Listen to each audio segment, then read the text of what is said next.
ഈ മഹല്ലുകളിൽ രണ്ടു തരം മഹല്ലുകൾ ഉണ്ട്. ഒന്ന് 100% നമ്മുടെ ആശയവും നമ്മുടെ പദ്ധതികളും എല്ലാം പറയാൻ പറ്റിയ മഹല്ലത്തുകൾ ഉണ്ട്.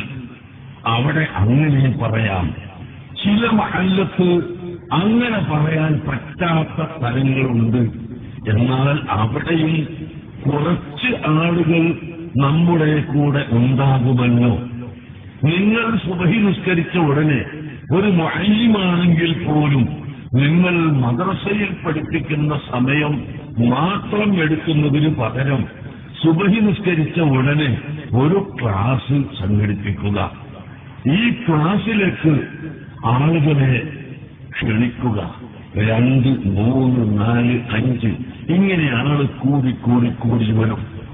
വരുമ്പോൾ ആദ്യമായി നിങ്ങൾ മർക്കത്തിന്റെ വിഷയം പറയേണ്ടതില്ല, അല്ലെങ്കിൽ SYSന്റെ വിഷയം പറയേണ്ടതില്ല, SSFന്റെ കാര്യം പറയേണ്ടതില്ല.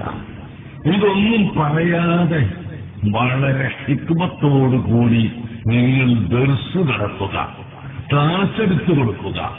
അങ്ങനെ ക്ലാസ് എടുത്തു കൊടുക്കുമ്പോൾ ഇതൊരു ഇസ്ലാത്തുള്ള ക്ലാസാണ്.